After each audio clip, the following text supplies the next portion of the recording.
Assalamualaikum warahmatullahi wabarakatuh. Perkenalkan, nama saya Fazila Amelia dari program studi Kimia dan Kependidikan Universitas Negeri Padang.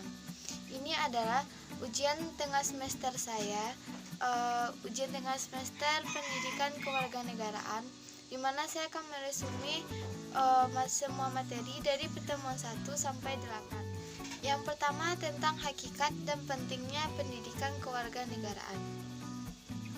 Secara etimologis, pendidikan kewarganegaraan berasal dari kata pendidikan dan kata kewarganegaraan. Pendidikan berarti usaha sadar dan terencana untuk mewujudkan suasana belajar dan proses pembelajaran agar peserta didik secara aktif mengembangkan potensi dirinya. Sedangkan kewarganegaraan adalah segala hal yang berhubungan dengan warga negara. Yang kedua, secara yuridis, pendidikan kewarganegaraan dimaksud untuk membentuk peserta didik menjadi manusia yang memiliki rasa kebangsaan dan cinta tanah air.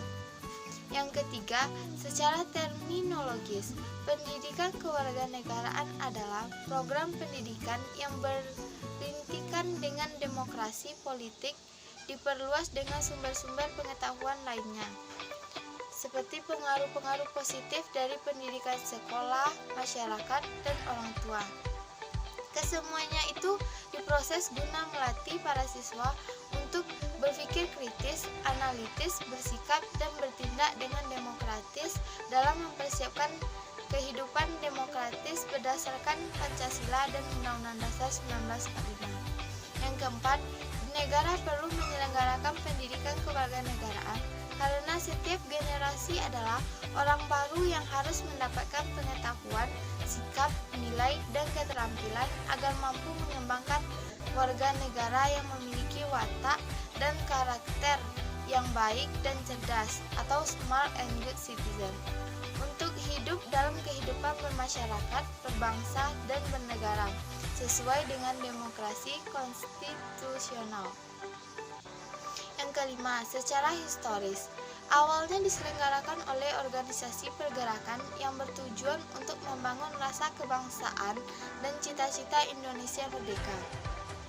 Secara sosiologis, PKN di Indonesia dilakukan pada tataran sosial kultural oleh para pemimpin di masyarakat yang mengajak untuk mencintai tanah air dan bangsa Indonesia.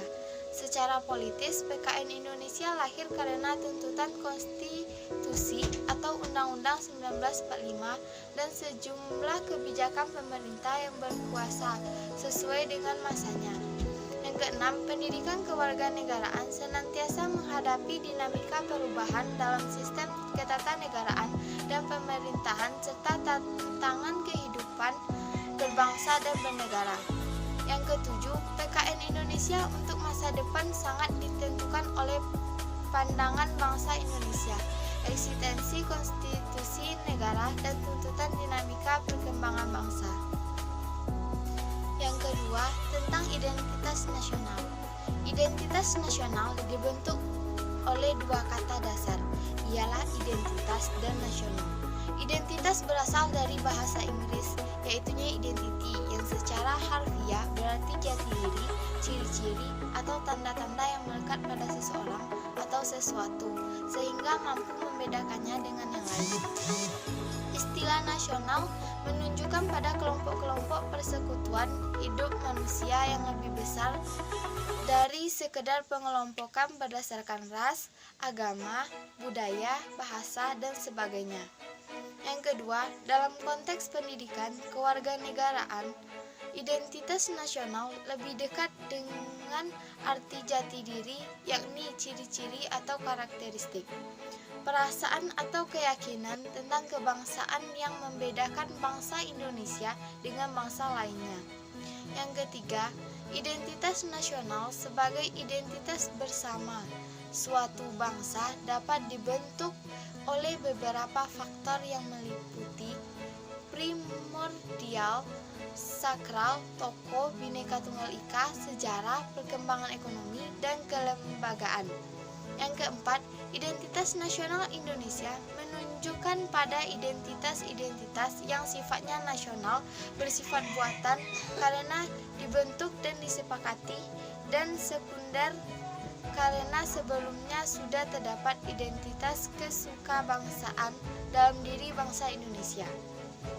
Yang kelima, bendera negara Indonesia, bahasa negara, dan lambang negara, serta lagu kebangsaan merupakan identitas nasional bagi negara bangsa Indonesia yang telah diatur lebih lanjut dalam Undang-Undang Republik Indonesia Nomor 24 Tahun 2009 tentang bendera, bahasa, lambang negara, serta lagu kebangsaan.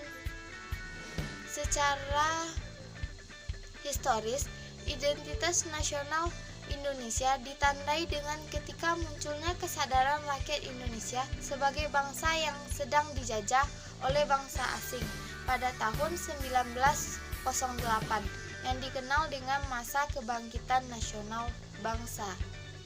Yang ketujuh, pembentukan identitas nasional melalui pengembangan nasional telah dilakukan jauh sebelum kemerdekaan, yakni melalui Kongres Kebudayaan pada tahun 1918 dan Kongres Bahasa Indonesia I pada tahun 1938 di Solo. Peristiwa-peristiwa yang terkait dengan kebudayaan dan kebahasaan melalui Kongres telah memberikan pengaruh positif terhadap pembangunan jati diri atau identitas nasional. Yang kedelapan, secara sosiologis, identitas nasional telah terbentuk dalam proses interaksi, komunikasi, dan persinggungan budaya secara alami, baik melalui perjalanan panjang menuju Indonesia merdeka maupun pembentukan intensif pasca merdeka. Yang kesembilan, secara politis, bentuk identitas nasional Indonesia menjadi penciri atau pembangun jati diri bangsa Indonesia yang meliputi bendera negara Sang Merah Putih, bahasa Indonesia sebagai bahasa nasional atau bahasa negara, lambang negara Garuda Pancasila, dan lagu kebangsaan Indonesia Raya. Yang ke-10, warisan jenius yang tidak ternilai harganya dari para The Founding Fathers adalah Pancasila. Pancasila sebagai identitas nasional tidak hanya bersifat fisik seperti simbol ataupun lambang, tetapi merupakan cerminan identitas bangsa dalam wujud psikis atau non-fisik, yakni yang mencerminkan watak dan perilaku manusia Indonesia sehingga dapat dibedakan dengan bangsa lain. Yang ke-11, identitas nasional sangat penting bagi bangsa Indonesia. Karena yang pertama, bangsa Indonesia dapat dibedakan dan sekaligus dikenal oleh bangsa lain. Yang kedua, identitas nasional bagi sebuah negara bangsa sangat penting bagi kelangsungan hidup negara tersebut karena dapat mempersatukan bangsa negara. Dan yang ketiga, identitas nasional penting bagi kewibawaan negara dan bangsa Indonesia sebagai ciri khas bangsa. Yang ketiga yaitu tentang integrasi nasional Indonesia. Integrasi nasional berasal dari kata integrasi dan nasional. Integrasi berarti memberi tempat dalam suatu keseluruhan. Dalam Kamus Besar Bahasa Indonesia, integrasi berarti pembauran hingga menjadi kesatuan yang bulat dan utuh. Kata nasional berasal dari kata nation atau bahasa Inggrisnya, yang berarti bangsa sebagai persekutuan hidup manusia. Kedua, integrasi nasional merupakan proses persatuan bagian-bagian atau unsur atau elemen yang terpisah dari masyarakat yang menjadikan kesatuan yang lebih bulat sehingga menjadi satu nation atau bangsa. Yang ketiga, jenis-jenis integrasi yang mencakup yang pertama integrasi bangsa, yang kedua integrasi wilayah, yang ketiga integrasi nilai, yang keempat integrasi massa, dan yang kelima integrasi tingkah laku atau perilaku integratif. Yang keempat, dimensi integrasi mencakup integrasi vertikal dan horizontal, sedangkan aspek integrasi meliputi politik, ekonomi, dan sosial budaya. Yang kelima, integrasi berkebalikan dengan disintegrasi. Jika integrasi menyingkat adanya keterpaduan, kesatuan, dan kesepakatan atau konsensus, disintegrasi menyerahkan adanya keterpecahan, pertentangan, dan konflik. Yang keenam, model integrasi yang berlangsung di Indonesia adalah model integrasi Imperium Majapahit atau model integrasi kolonial dan model integrasi nasional Indonesia. Pengembangan integrasi dapat dilakukan melalui 5 strategi atau pendekatan, yakni yang pertama, adanya ancaman dari luar, yang kedua, gaya politik kepemimpinan, yang ketiga, kekuatan lembaga-lembaga politik, yang keempat, ideologi nasional, dan yang kelima, kesempatan pembangunan ekonomi. Yang kedelapan, integrasi bangsa diperlukan guna membangkitkan kesadaran akan identitas bersama, menguatkan identitas nasional, dan membangun persatuan bangsa. Yang keempat, tentang konstitusi dalam kehidupan berbangsa dan bernegara di Indonesia. Yang pertama, dalam arti sempit, konstitusi merupakan suatu dokumen atau seperangkat dokumen yang berisi aturan-aturan dasar untuk menyelenggarakan negara. Sedangkan arti luas konstitusi merupakan peraturan, baik tertulis maupun tidak tertulis, yang menentukan bagaimana lembaga dibentuk dan dijalankan. Yang kedua, konstitusi diperlukan untuk membatasi kekuasaan pemerintah dan penguasa negara, membagi kekuasaan negara, dan memberi jaminan HAM bagi warga negara. Yang ketiga, konstitusi mempunyai materi muatan tentang organisasi negara, HAM, prosedur, mengubah undang-undang, kadang berisi larangan untuk mengubah sifat tertentu dari undang-undang, cita-cita rakyat, dan asas-asas ideologi negara. Pada awal era reformasi, adanya tuntutan perubahan Undang-Undang NKRI tahun 1945, didasarkan pada pandangan bahwa Undang-Undang Dasar Negara Republik Indonesia tahun 1945 belum cukup memuat landasan bagi kehidupan yang demokratis, pemberdayaan rakyat, dan penghormatan terhadap HAM. Di samping itu, dalam tubuh Undang-Undang Negara Republik Indonesia 1945 terdapat pasal-pasal yang menimbulkan penafsiran beragam atau multitafsir, yang membuka peluang bagi penyelenggaraan negara yang otoriter, sentralistik, tertutup, dan praktik KKN. Yang kelima, dalam pengembangannya, tuntutan perubahan Undang-Undang Negara Republik Indonesia tahun 1945 menjadi kebutuhan bersama bangsa Indonesia. Oleh karena itu, MPR melakukan perubahan secara bertahap dan sistematis dalam 4 kali perubahan. Keempat kali perubahan tersebut harus dipahami sebagai satu rangkaian dan satu kesatuan.